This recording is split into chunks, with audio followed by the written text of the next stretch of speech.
right, I'm here with Congressman Duncan. You just were able to thank everybody for being involved in this project. How does it feel to recognize two veterans here today, Jeff? Well, two guys that have not only served our country, but were wounded in that line of duty.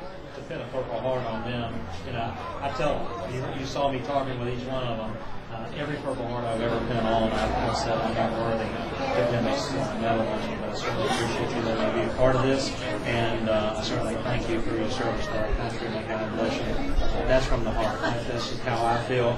Public comments, independent of them, were basically to thank all the veterans there. You're not just the guys that were being decorated today, but every veteran that's defended our liberties, put on the uniform. I am so grateful. You've heard me say many, many times that those guys, they've made sacrifices. And not the ultimate sacrifice, but the sacrifice of being wounded in defense of our liberties. Just to be a part of that is just really humbling to me. And then to stand in front of this building that I know is a former library. Greenwood's got a beautiful new library. But to stand here and understand that it's going to be used for veteran activities. Kerry Ball does a great job. But then Robert Tilton and the city, Jim Keir, they really come together. It's going to be a public-private partnership. There are going to be private dollars that help motivate this for its use. And so I can't think of a better use for a building that no longer has its functional use because they've moved libraries. So I want to commend Greenwood County and the city and also the veterans, the VFW, and everybody that's involved in this because I think it's going to be a wonderful place. It is going to be a wonderful place. And of course, this helps with our Vietnam vets who came home and we're appreciating the way we appreciate our vets today. Yeah, what a shame that this nation, it's a scar on our nation, that we didn't treat the return of Vietnam veterans the way they deserve to be treated. I think we've made up for that as Americans, and doing things like we've done today helps heal those wounds.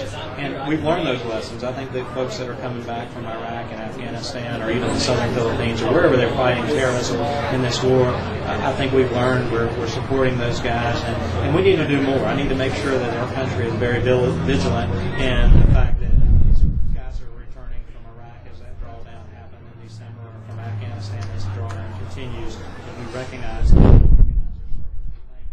also make sure the government stands where it's supposed to stand in providing the promises that Absolutely, and as we look at Iraq, it looks like things are starting to heat up there again. Well, it is, and that points to maybe a premature withdrawal. As I told you when I was there in November, the Iraqis really wanted to step into the void. They really wanted to fill the void that the U.S. Army leading would create. They didn't want a third nation or a third-party group to come in. I think what we're seeing is jockeying for power within Iraq because you're going to have an election in the parliament. You're going to have a new president sometime in the coming years. And I think this is all jockeying for strength of the Sunni, Shia, Kurdish, whatever faction is trying to rise to be the most powerful player in Iraq. You've got to think about this. We fought the revolution here in this country in 1787.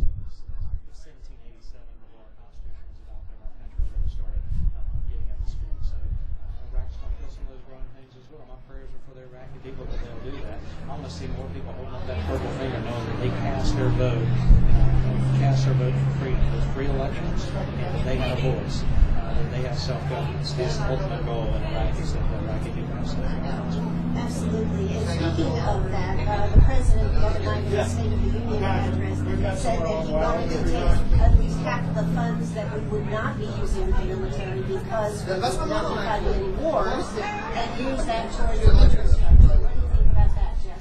Well, we need to make sure that we protect our country. The Constitution puts first and foremost the role of the federal government is defense of its country. We want to make sure that we're not diverting funds for infrastructure, other things, that we take care of defending this nation. And also, as we've talked many times, securing our borders and understand that we let people come in here that are friendly, that are coming for the right reasons, and we don't have a closed border. So I would rather divert some of that money from the war to defense of this nation, on our southern border, and our borders, and that security.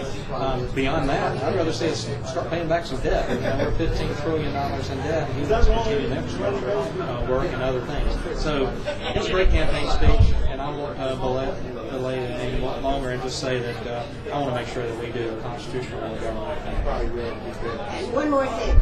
We now have gone through the South Carolina primary. We now have, 4 candidates that are vying. Are you any closer to finding that perfect candidate, Jeff Duncan? First off, Jeff Duncan is the perfect candidate. No, I'm just kidding. I'm not. I voted. I cast my vote just like many South Carolinians did. We had a huge voter turnout during that time. South Carolina was showcased very well in the debate down in Myrtle Beach. Chad Conley did a great job putting all that on. But I'm not endorsing any candidates right now. I'm like America. I'm still waiting for one of these guys to rise above. So nobody's gotten any closer in your mind. Still, He's looking me in the eyes, folks. I'm still waiting on somebody to rise above the rest. All right, Congressman Jeff Duncan, as always, thanks so much for talking to me right here on WLMA. And thank you very much.